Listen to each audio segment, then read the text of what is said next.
ایسا ہوگا یا کوئی طریقہ اڈاپٹ کرتے ہیں.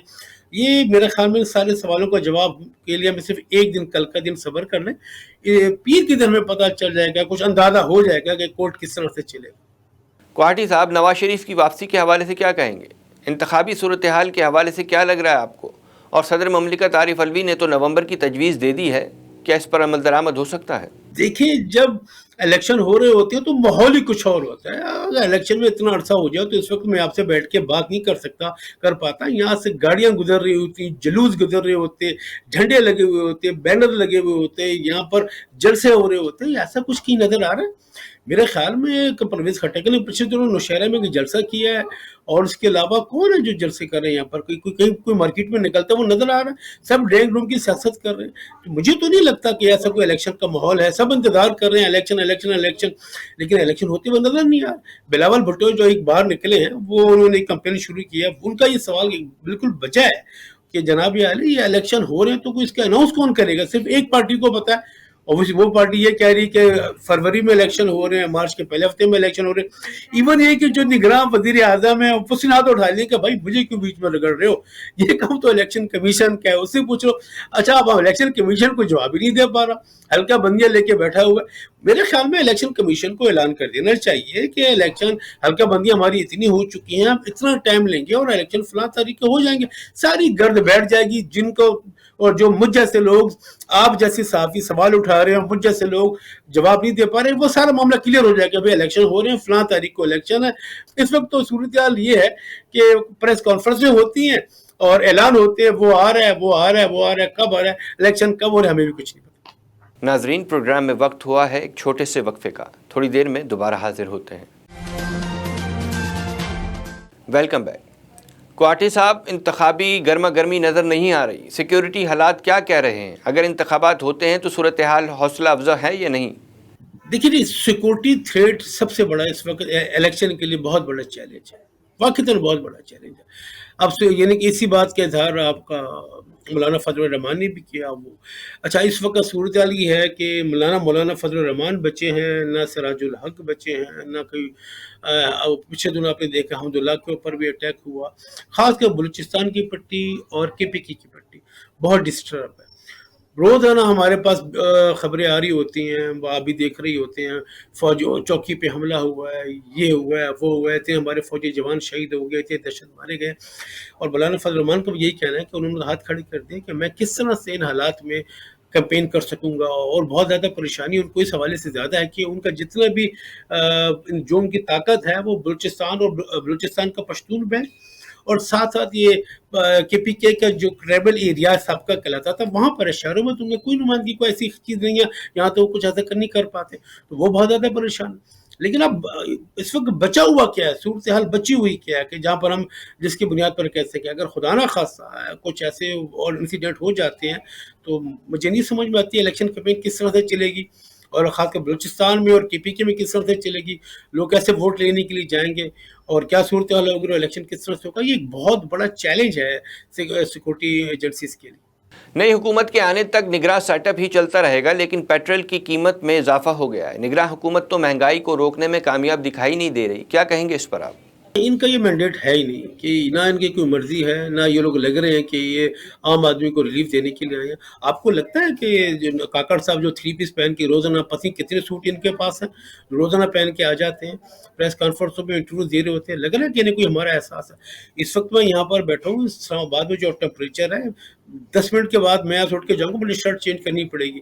لیکن جناب وہ حلف اٹھانے کے لیے آتے ہو تو 3 پیس پہن کے آتے ہیں, انٹرویو دینے کے لیے آتے ہو تو 3 پیس پہن کے آتے ہیں, اور 3 پیس پہننے کے لیے کم از کم 4 ٹن کے میرے خیال میں 10 ایئر کنڈیشن تو لگے ہوں گے. انہیں اگر احساس ہوتا تو تھوڑی سی شرم ہوتی تو اس وقت دروازے کھول کے ہماری طرح پنکھا لگا کے ایسے بیٹھے ہوتے بات کر رہے ہوتے. یہ ان کا میٹر ہے ہی نہیں, یہ ان کا مسئلہ ہے نہیں, یہ تو میرا مسئلہ, عام آدمی کا مسئلہ ہے. آج بھی باہر نکل کر دیکھیں آپ, لوگ یہاں پر رو رہے ہیں کہ 300 آج بھی 26 روپے انہیں کتنے روپے پیٹرول کا بڑھا دیا. لوگ خودکشیاں کر رہے ہیں بجلی کا بل اٹھا کے بیٹھے میں. فیصل آباد میں ایک نوجوان نے خوشی کی ہے, ڈشکوٹ میں ایک ماں نے خوش کی ہے, ایک ماں نے بیچاری 4 بچوں کو چھوڑ کے چلے گی. یہ کچھ چھوٹے واقعات ہیں, ان کو کوئی احساس ہو رہا ہے؟ ان کا مقصد صرف یہی ہے کہ جو لوڈ آ رہا ہے جیسے IMF نے کہا ہے ویسے یہ لوگ کر رہے ہیں. انہوں نے کامیاب نہیں یا ناکام کیا ہونا ہے؟ ان کا تو کوئی مسئلہ نہیں ہے، وہی ان کا للے تللے ہیں، وہی مرسڈیز ہیں، وہی پروٹوکول ہے، وہی گاڑیاں، بلکہ ان کا کیا، میں بات کھل کے کروں گا کہ ہمارے اشرافیہ کو دیکھ لیں آپ، ان کے باغیچے کا مالی کا بل بھی ہم لوگ پے کر رہے ہوتے ہیں، ان کو جو گاڑیوں میں پیٹرول جل رہا ہوتا ہے وہ ہم پے کر رہے ہوتے ہیں، ان کو گرمی نہ لگے، ان کے گھر روشن ہیں، جنریٹر کے گھر میں لگے ہوتے ہیں 22 kVA کے، 4.5 اس کے اوپر 4.5 لیٹر روزانہ کا پیمنٹ ہم کر رہے ہوتے ہیں، ان کے جنریٹر کے لیے 4.5 لیٹر کی پیمنٹ ہم کر رہے ہوتے ہیں۔ یہ بیمار ہو یا نہ ہو 65,000 روپے 70,000 روپے یہ لوگ اپنے میڈیکل الاؤنس لیتے ہیں، کسی نے کہا کہ میں یہ کم کر لیتا ہوں، کسی کو کوئی فرق نہیں پڑے سارے حالات میں، ان کی موجود تو ویسی کی ویسی چل رہی ہیں، وہی ان کا للے تللے، وہی ہٹو بچو، 4 گاڑیاں پیچھے 4 گاڑیاں آگے دوڑتے ہوئے چلے جاتے ہیں، لیٹسٹ نئے ماڈل کی گاڑیاں، کسی ایک سیاستدان کے بتا دیں، اب بڑا آسان طریقہ تھا ہمیں دکھانے کے لیے، ہمارے جیسا ہونے کے لیے، کاکڑ صاحب ایک چھوٹی گاڑی پہ آ جاتے ہیں نا، 3 مہینے کے لیے ایک مثال کام کر دیتے کہ میں مرسیڈیز یوز نہیں کرتا، ہمیں دکھانے کے لیے صحیح اپنی ایئر کنڈیشنر بند کر دیتے کہ لوگوں کا برا حال ہے، بجلی کے بل پے نہیں کر سکتے، مجھے شرم آ رہی ہے، میں کس طرح سے ایئر کنڈیشنر لگا کے 3 بس اور ٹائیاں لگا کے بیٹھوں، انہوں نے کیا، کسی نے بھی نہیں کیا، کسی میں فرق نہیں پڑتا، فرق پڑتا ہے تو مجھ پر اور آپ پر پڑتا ہے۔ جی، لیکن نگراں وزیر اعظم انوار الحق کاکڑ فرماتے ہیں کہ حالات اتنے سنگین نہیں ہیں کہ جتنے بڑا چڑھا کر بتائے جا رہے ہیں، تو کیا یہ صحیح کہہ رہے ہیں؟ اتفاق کرتے ہیں آپ ان سے؟ کاکڑ صاحب یہ جو لوگ خودکشی کر رہے ہیں یا خوشی میں کر رہے ہیں، جنہوں نے خودکشیاں کیا ہیں، جنہوں نے بجلی کے بل جلائے ہیں، یہ خوشی میں کر رہے ہیں، کس لیے کر رہے ہیں یہ لوگ؟ یہ جو احتجاج ہوا تھا اور جس پر انہوں نے پریشان ہو کے کہا تھا کہ IMF سے ہم بات کرنے چلے ہیں کہ قسطوں کے اندر آپ کو ادائیگی کی ریلیف مل جائے گی، انہوں نے کس لیے کیا تھا؟ حالات بہت برے ہیں اس وقت، یعنی کہ جو بیچارہ مڈل کلاس ہے اور جو لوور مڈل کلاس ہے وہ تو تباہ ہو چکا ہے، بھکاری تو ہاتھ پھیلا کے مانگ لیتا ہے، یہ بیچارہ سفید پوش کس سے بات کرے، کہاں پہ جائے؟ بہت برے حالات ہیں، اگر وہ یہ کوئی کہتا ہے گزارا کرے تو بالکل غلط کہتا ہے، اگر حالات اسی نہج پر ہے تو چند دنوں میں دیکھ لیجیے گا، آپ بجلی کے بل نہیں پے کر پا رہے، یہ کہاں سے آپ اٹھا کے 340 روپے کا اور 336 روپے کا اور 330 روپے کا پیٹرول پے کریں گے؟ کون گاڑیاں چلائے گا؟ اب کرائے بڑھ جائیں گے، ٹرانسپورٹیشن چارجز بڑھ جائیں گے، چیزیں لینے کے لیے جاتے ہیں ہر 10 دن کے بعد بلکہ ہر ہفتے میں کچھ نہ کچھ اضافہ ہو رہا ہوتا ہے، وہ چاول جو 200 روپے کلو ملتے تھے آج 290 روپے کلو مل رہے ہیں، آٹا 150 160 روپے کو مل رہا ہے، کون خرید سکتا ہے؟ کس طرح سے چلے گا یہ سارا معاملہ؟ اور جو یہ کہتا ہے کہ حالات بالکل نارمل ہیں، یقینی طور کے اوپر وزیر اعظم ہاؤس میں رہتا ہے۔ کوارٹی صاحب، اگر موازنہ کیا جائے PTI کا دور کیسا دیکھا آپ نے، اور PDM کا دور بھی یقیناً آپ نے دیکھا ہوگا، دونوں میں کیا فرق ہے؟ عمران خان نالائق تھا، اس کی حکومت نالائق ترین لوگوں پر مشتمل تھی، تو PDM کے بعد بھی کوئی بیربل نہیں تھے، اس کے بعد انہوں نے بھی کچھ نہیں کیا سوائے قرضہ لینے کے علاوہ انہوں نے کیا کیا؟ کوئی ایک پالیسی بتا دیں۔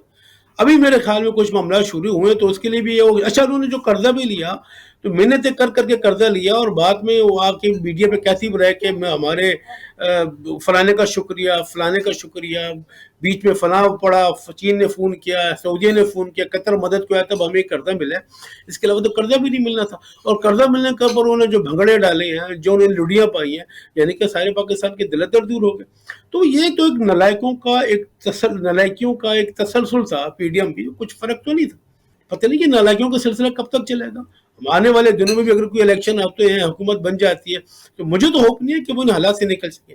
دیکھیں اس کی ایک ہی صورت ہے کہ یہ سارے لوگ مل بیٹھے کوئی مساق معیشت کریں، اور جس طرح سے کوریا نے کیا تھا، جس طرح سے چائنا نے کیا تھا، پوری قوم کو آن بورڈ لیں، یہ لوگ اپنے بڑے بڑے محلوں سے نکلیں، سب سے پہلے اپنے گھروں کو بیچیں کہ نہیں بھائی ہم لوگ ڈیزرو نہیں کرتے جاتی عمرہ کو، بلاور ہاؤس کو، ہمیں شرم آتی ہے کہ ہمارے پاکستانی بھائی اس حال میں رہتے ہیں، تو سب سے پہلے میں اپنا گھر بیچوں گا، سب سے پہلے میں اپنے کپڑے بیچوں گا، نہیں جی یہ کپڑے لے لیں، میں پھٹے پرانے کپڑوں میں ٹھوں، تو یہ اسپرٹ بنے گی تو اس کے بعد ہی ہم لوگ کو آگے چل سکیں گے، ورنہ معاملات چلتے ہوئے نظر نہیں آتے۔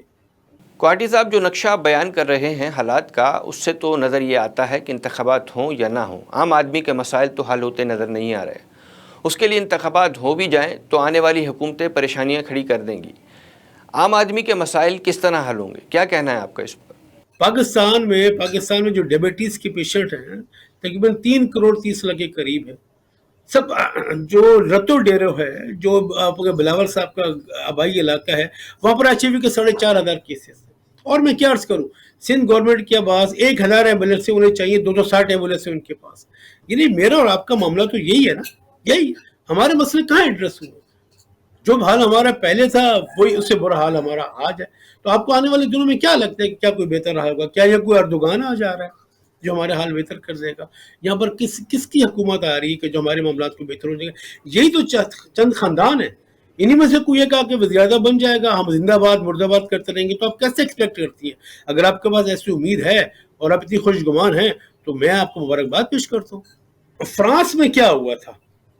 زیادہ پرانی بات نہیں، انقلاب فرانس کی بات کر رہا ہوں. کیا ہوا تھا؟ گلوٹین لگی تھی نا، ہاتھ چیک کرتے تھے وہاں پر جو انقلابی تھے، کہ جس کے ہاتھ نرم ہوتے تھے، جسم سے خوشبو آتی تھی، اٹھا کے لے جاتے تھے کہ ہم میں سے نہیں ہے.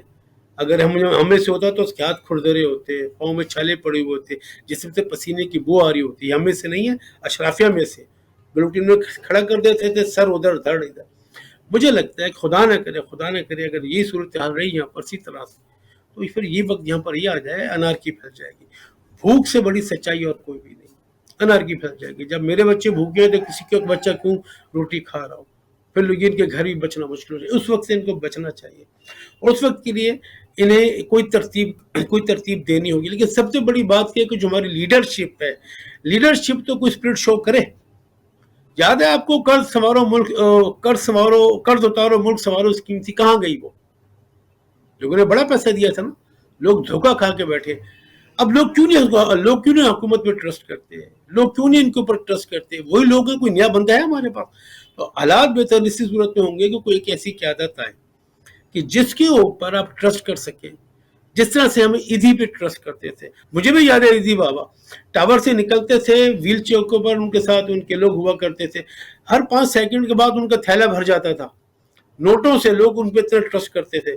ڈاکو نے ان کو سندھ میں پکڑ لیا، اور جب پتہ چلا ایدھی بابا تو سلام کر کے ان کو عزت کے ساتھ چھوڑا کہ بابا کل کو انہوں نے ہماری لاشیں اٹھانی ہیں، ہم کس کو اٹھا کے لیا، کس کو لوٹنے کے لیے آئے. جب ہمارے لیڈروں میں کوئی ایدھی پیدا ہو جائے گا، اس جیسا ٹرسٹ والا کوئی بندہ آ جائے گا، جب ہمارے پاس کوئی صاف ستھری کردار کا بندہ آ جائے گا، تو کون بھی اس پہ ٹرسٹ کرنے لگے گی. پھر ہو سکتا ہے کہ ہم لوگ ان معاملات سے نکل جائیں. لیکن اس وقت تک ہم لوگ ٹامک ٹوئیاں مارتے رہیں گے. نہ میرے پاس کچھ ہوگا، نہ آپ کے پاس کچھ ہوگا. بہت بہت شکریہ احسان کوہاٹی صاحب، آپ نے اپنا وقت ہمیں دیا. ناظرین، پروگرام اپنے اختتام کو پہنچتا ہے. اگلے پروگرام تک ٹیم 4 سائٹ کے ساتھ اپنے میزبان وقار حسین کو دیجیے اجازت. اللہ نگہبان.